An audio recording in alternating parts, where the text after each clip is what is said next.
Higher secondary വിഭാഗം skill model മത്സരത്തിന്റെ valuation നടക്കുന്നതിനാൽ മത്സരാർത്ഥികൾ ഒഴിച്ച് ബാക്കി എല്ലാവരും പുറത്തു നിൽക്കേണ്ടതാണ്. സ്ത്രീ പുരുഷ സുരക്ഷാ ബസ്. ഇതെന്താ സംഭവം? സാറേ, ഈ ബസ്സിലാണല്ലോ ഇപ്പൊ പ്രശ്നം മുഴുവനും. അപ്പൊ ബസ്സിൽ സ്ത്രീകൾക്കും പുരുഷനും ഒരുപോലെ സുരക്ഷ ഉറപ്പാക്കുന്ന ഒരു സിസ്റ്റമാണിത്. അതെങ്ങനെ? നിലവിലുള്ള ഏത് ബസ്സിലും നമുക്ക് ഈ സിസ്റ്റം നടപ്പിലാക്കാവുന്നേ ഉള്ളൂ. എന്താണ് ആ സിസ്റ്റം? സാറേ, ഇതൊരു 30 സീറ്റുള്ള ബസ്സാണെന്ന് സങ്കല്പിക്കുക. ഇതിനെ നമ്മൾ 15-15 ഡിവൈഡ് ചെയ്യുക. എന്നിട്ട് ഇതിലേക്ക് നമ്മൾ ഒരു ഗ്രിൽ ഇംപ്ലിമെന്റ് ചെയ്യുകയാണ്. അങ്ങനെ സ്ത്രീകൾ മുന്നിലും പുരുഷന്മാർ പിന്നിലും. സെൽഫി എടുപ്പ് കുറയ്ക്കാനും അതുവഴി പുരുഷന്മാരുടെ ആയുസ് കൂട്ടിക്കിട്ടാനും ഇതുവഴി നമുക്ക് സാധിക്കും. അത് കൊള്ളാം.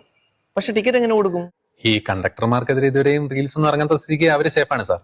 അപ്പൊ അവര് തന്നെ മുന്നിലും പിന്നിലും പോയി ടിക്കറ്റ് എടുത്തോളൂ. ഈ തിരക്കുള്ള സമയത്തൊക്കെ അങ്ങനെയാണല്ലോ. എന്താ ഈ ഡ്രൈവറിന്റെ ക്യാബിൻ ഇങ്ങനെ അടച്ചു വെച്ചേക്കുന്നത്? അതെ സാർ, ഈ മണമുള്ള പൂന്നുള്ളി മുടിച്ചോടുന്ന് ഒഴിവാക്കാൻ വേണ്ടി വെച്ചത്. അത് വേണം. കണ്ടിന്യായിട്ട് തല പെരുത്ത്. ആ പോയിന്റ് ഒന്ന് നോട്ട് ചെയ്തിട്ട് ഒരു 2 മാർക്ക് കൂടുതൽ കൊടുത്തേക്കും. ഇൻ കേസ് ഈ പിന്നിലിരിക്കുന്ന പുരുഷൻ ഈ ഗ്രില്ലിനിടയിൽ കൂടെ സ്ത്രീയെ ആക്രമിച്ചാൽ?